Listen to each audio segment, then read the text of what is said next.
Another CEO Wisdom podcast edition, which is one of my favorite topics nowadays. Today with us, we have Tracy Hazard.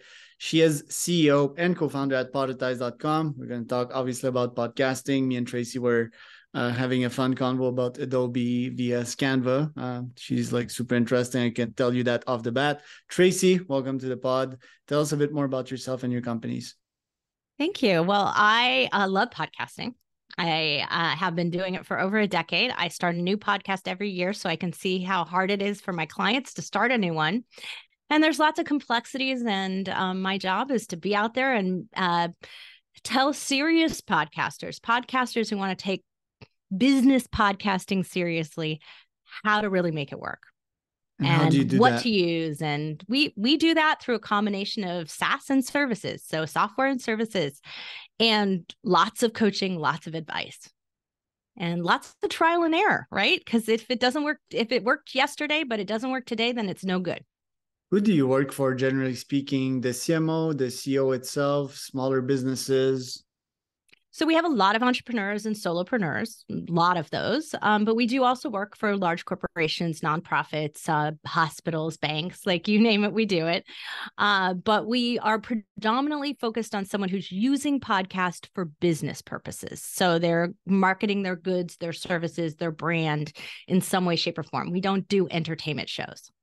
Right. What was your thesis behind starting that podcast agency 6, 7 years ago? And have you reached the goals you've set for yourself back then? Well, so I never wanted to be an agency. Being an agency was a means to an end.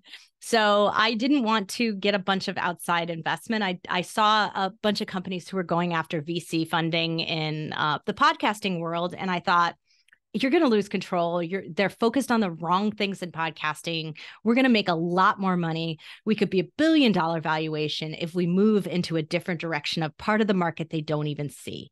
And so that was my focus, was to try to avoid taking VC funding that was going to go for the quick multiplier and be done.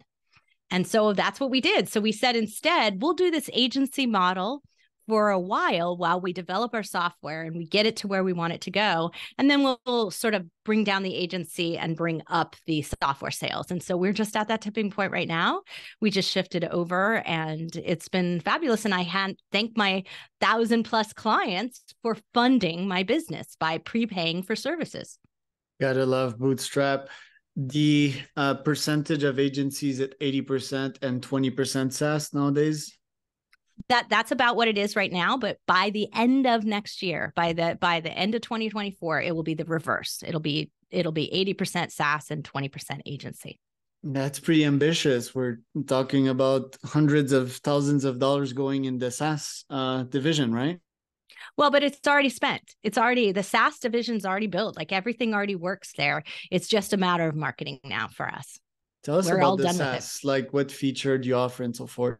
So because we're focused on business podcasters, we've always had this model of, you want to advertise your own things, your own stuff, your own landing pages. So we have a very clear focus on how ad work.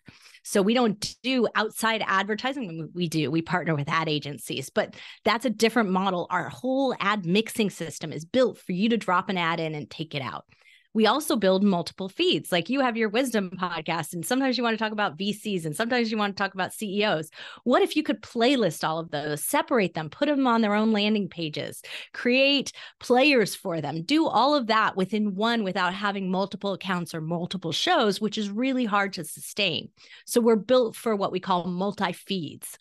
And then we have one more level of that, and that's all our AI integration, which right now is still only done by the agency. So the agency uses it all, but it's not incorporated into the SaaS portal. As we switch over and 80% of our users are using the SaaS, they'll have access to all the same things with our best practices built in already that our agency side uses today. Interesting. What do you think about my weird thesis to funnel down all my podcasts on YouTube? To just only do them on YouTube? Yeah. I think it's a mistake. I'm going to be really straight. Like, you're going to get that from me.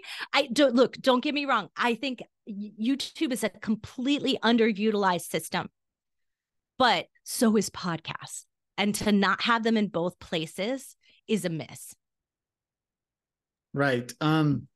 What other misses do you see on podcasting? And do you agree that podcasting is saturated? So two in one here.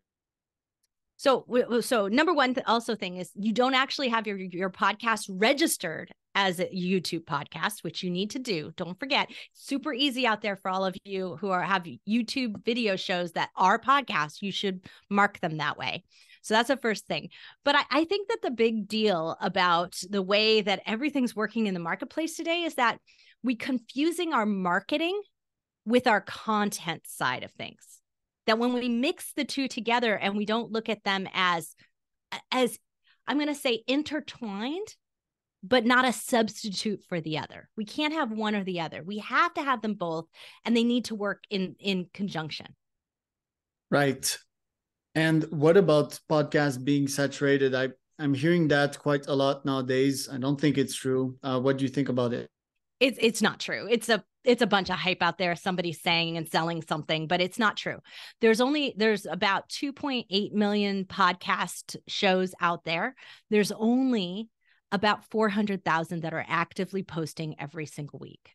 So there's not enough shows, but we've seen listener growth go exponential over the last couple of years. So there's more listeners and not enough shows. So that's a great opportunity. There's billions of videos on YouTube, and there's also, billions of viewers too, billions watched every single day, right? So that's crowded, that's saturated, but podcasting is completely not at this stage. And that's a good thing. And maybe it's because it's harder. Right. I also see, like a lot of people starting podcasts and quitting on it. What does it take to have a bold vision behind podcasting a la Tim Ferriss, if you want, and keep on publishing pretty much forever? So look, I have 6 shows that I've done over the course of my career already. One hit 650 episodes, another hit 150, and then I stopped it right there. It depends on its purpose. So I don't see as long as my business model is aligned with my podcast, I'm going to keep going. There's no reason not to. It's an engine now. It's easy to do. It functions really well. It fills my social media. It makes my website sing. But when you're not utilizing it like that, when you're just doing it and expect to have a bunch of, go viral on podcasting, the algorithm doesn't work for you. There's no algorithm helping you in podcasting. There's no Instagram boost. There's no TikTok pushing the buttons on it. You have to do the work to get the listeners. So that's why people quit, because it doesn't have this immediate gratification to them. And they don't understand because they didn't implement it like a part of your engine. It's kind of a natural evolution of myself. As a sales guy, I used to talk to 10, 15, 20 people a day. And I was like, oh, can I just have this conversation publicly? I've always enjoyed learning and so forth. So it really looked like the second stage of Charles. Was it the same way for you? Yeah, I like the layers of it. So we have, the layer of what I call guest funneling, right? Where you're going to interview a guest who's going to become a client or a referral partner, something like that. That's like the easiest layer to put in. You should start your podcast with that in mind. And then, going from there and saying, well, that's great, but I can only interview, or I only want to take the time to interview 4 people per month. So I'm only going to interview the elite of the elite, and I'm going to let my team handle the rest of them and filter them through some other type of funnel. So, figuring out how you're going to layer it and how you're going to do it. But I like the test the model, experiment. What's the language? What's the attraction? How do I get them to come in and sign up with me for the podcast? Now I know what my attractor is. All of those things are easy to work out. So I treat my podcast like research, marketing research. Right. Low-hanging fruit, mentally speaking. I get legends on my pod by just going at the best podcast out there and taking their guest list and outreaching to them. So that's one way to do it. And my other funnel is the one that you talked about, to sign up potential new clients. I also learned tons from them. So really love that model too. What would you recommend for outreach in terms of finding the best guests? What's your specific methods and techniques? So I have 2 methods that I use pretty interchangeably. So number one, I love Podmatch. It's one of my favorite systems. I recommend it to all my clients because you don't have to do the work, right? It does it for you. So that's one of the sides that I like.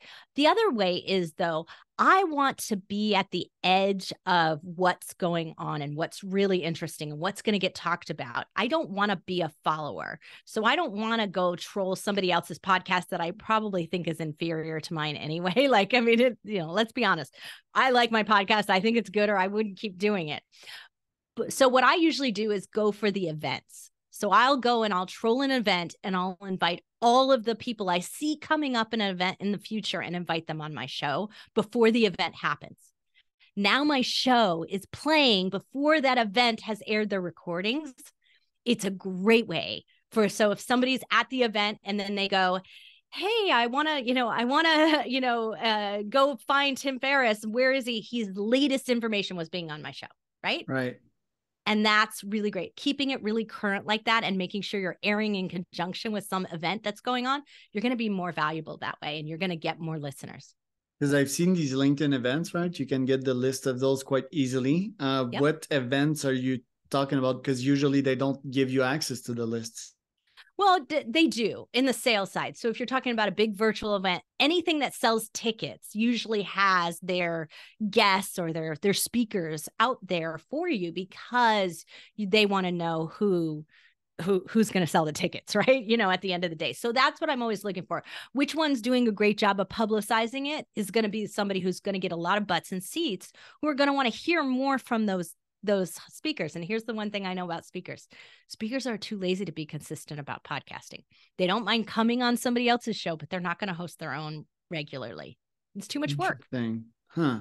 Why do people think it's too much work? Like, to me, it's pretty simple. My podcasting is pretty bare bones. I am a simplistic person. I am all about speed and scale and 1% quality on a daily basis, which is why I interview folks like you. I'm taking notes and I'm going to implement on all of that. Why people think it's so complicated? I think it's just one of those things where there are a lot of gurus and I'm, out there who try to make it more complicated it is so that they can sell a course, so they can sell a program, so they can sell services. The reality is that most people don't like being consistent about anything anyway. So it's not in your human nature to do it. So the way that I try to get my clients to be consistent and constant, because there's the biggest reward in that. Any algorithm out there that is built rewards someone who shows up at the exact same time every single week, right? It's the way it is. But human nature is we reward those people with our business too. We treat them as more trustworthy. So how do I get you to do that if it's not in your human nature to do it? Is we build it into your process. So it has to be a part of your weekly. So I do a client coaching call. I record my podcast in that client coaching call. I'm going to show up for other people. But at the same time, I'm recording a solo show because I'm recording my tips, my services. So I've put it into my flow of my work the way that it happens. If you build in a guest funnel and you got to get leads because you got to get sales, you're going to show up and your content is going to be built at the same time. So you got to make it a part of your system. Starting my podcast agency, and I've got two ideas that just popped to my mind. So one could be that I do the pre-interviews. We didn't do pre-interviews because you're a pro at this. Most podcasters don't need that, but that could help with the client. So to take notes and give them like a pre-regurgitated version of what the pod would be, make them feel safe. That could be the second package, like let's say 2 to 3K per month. And the last package would be like straight up that I do the podcast show for them. If it's 10 guests per month, it's at least 5K. What do you think about these? So you're talking about you being like a professional host in a way. Right.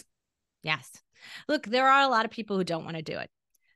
What you're about to compete against are people like Fireball who are doing it with AI. So you can do it with my voice, the CEO's voice, for that price. You can do it and I don't have to be there. And that's what's coming up in the future. So it is personally branded. It is my voice. It's not your voice. It's not your authority, right? But at the end of the day, I'm not sold on how that's going to work. I'm not sold that it's actually going to convert because it's not really my voice. It's not really my energy at the end of the day. And I think that makes a huge difference. But right. I think there's no reason you couldn't develop a system that helps people through that works on it with them. But I think they have to do it themselves. Like, Right. it just has to get into this place. So can you co-host with them and then switch it over and let them go on their own? Like, is there a way to do something like that? That's probably more the way. Right. Yeah, and that's exciting. Shout But out I to like my I should yeah. say, I didn't say this. I should say, I like the pre-interview model. But the Huh. pre-interview model works best if you're pre-interviewing with your sales team. Hmm. So if it's someone from your sales organization, or if you're providing the sales leads from it, Yeah. it's just as good to basically interview those people and check them to see if they're good enough for the show. And Okay. then when they're not, you sell them something. Huh. Interesting. Isn't that like a bit rude, isn't it? Like, let's do the interview first, and after we're done with that interview, whether I publish it or not is to my discretion. Oh, no, no, Once no. you I'm we've saying got a to know each pre-interview. other, I can Yeah. pitch you afterwards. Isn't that the best way to do it? Yes, I mean, look, that is absolutely, you want to give first to receive, right? Right. But in a pre-interview situation, you're talking about people who really aren't probably qualified for your show. They Right. call themselves CEOs, but they really have no CEO wisdom, right? They're not really there yet. And in that model of it, you just say, hey, look, I don't know who you are. Your company's not big enough. Why don't we just have a quick call, find out if you're a right fit or not? And if you are, great. If you're not, maybe there's something I can do for you. So what we like to do in our company is look, if you don't you don't qualify for my show, The Binge Factor, if you don't have 50 episodes or more. That means that you've been podcasting about a year. That's why I put that limit in there. So if you've done that, then you're probably pretty close to being qualified for what it is. If you're not, you do have an option to go get an appraisal from my team. So my team will do an appraisal of your show, check it out, see if you're good enough. Where it's not, they're going to give you tips and all kinds of ideas and resources to improve your show. And then you can come back to me at 50 episodes. Love But it. if they also see somebody who's fantastic where they are, they'll pass them on and they'll get going. So either way, they're getting served and they're likely to become clients. We close about 80% of leads that come through that into clients. Love it. I had a weird picture go through my mind. Someone, as let's say CEO that is not a good communicator or hasn't got the knowledge, he would send his AI that would be boosted on both levels. That could be funny. Well, yeah, I mean, look, you get a lot of CEOs who maybe, they need a host because they don't have the best voice, right? Or the best presence, right? Charisma. That, if you're missing charisma, you should not be hosting a podcast, right? What I get often nowadays is people that do not have anything new to share. They're not independent thinkers. I think most humans and most CEOs are like that, and that doesn't make for good content. Well, I think it's I think if you're not a thought leader, if you're not a thinker about these types of things, of where things are going and what they're doing, then you really shouldn't be the spokesperson for your brand. It's just not the place for you. And any branding agency that is coming in and telling you you need to do that is going to damage your brand at the end of the day, because it's not going to do what it's supposed to do. The role of a CEO who's a thought leader is very, very different than the role of a CEO who's running an operation. Love it. What about cancel? Like, you're spicy, I'm spicy too. Like, aren't you afraid sometimes that people go for the cancel button? I don't care. I'd rather they did. The faster they do it, the better off they are. I am. I want the quick start people. I want the people who want to take action. I want the people who are serious about what they do. And, half the time, I don't care if you're listening to me because you want to hear what your competition has to say. Because at the end of the day, if you start doing what I've suggested because you want to compete with me, now you're reinforcing what I already do and have been saying all along. It's a market influence at that point. Right. No, I call it competition. I love exchanging and love the straight talk, like no bluff. And the best business people are really good at that. People that talk numbers and reach these numbers, they're really straight up. And yeah, that's what we're seeking on a high level, right? Because most people do not want to go on a high level. One last question for you, Tracy. Where do you want to take the business this year? You've been talking about SaaS. You've been talking about kind of letting go of the agency side. SaaS can be sometimes tricky. It's more scalable, but it's harder. So, like, how are you experiencing that shift? And in 6 months from now, where would we be in terms of numbers? So look, I'll be at tens of thousands of users in about a year. And the real difference for us is actually a bunch of things you can't see. Credit scores for your podcast. So it's giving you a score for how you're doing that has nothing to do with downloads. So even if you only have 100 listeners a month, there's still a score for how good your show is. The ability to be able to sell your company and your show and have it be an asset value. Those are things that we're working on behind the scenes. Scoring your show so advertisers can see the value. Indexing, every single thing that's said on your show is coming as well. So we have a really deep and rich model we're working on for the value creation in podcasting, so we can really demonstrate it out to the world. And we've been working on all these partnerships under the scenes, so you don't see it, but that's just the tip of the iceberg that you're seeing. So our SaaS is a means to an end, right? It's a means to get noticed. It's a means to get your number, to get found. So that all is just happening along the way. And the SaaS is just going to sell itself. Pretty impressive. Just one quick summary line here. Are we talking about 1 million MRR? Is that what you're aiming for? Oh gosh, no. I'm talking about easily 10 to 100 million. We'll be 10 million easily. We'll be 10 million easily at the beginning of next year, and then 100 million within 2. So I will stick around you, Tracy. You're quite impressive, and didn't have time to dig in your past and like who made you the Tracy that you are today, but I'm impressed. Where can people find out more about you? So you can find me anywhere on social media. I'm Hazard with 2 Z's. So Tracy Hazard with 2 Z's. But, Podetize, we're out there everywhere. We live stream every week. We share our podcast every week. You can get the Binge Factor, Feed Your Brand. What we try to do is make sure everything is really convenient.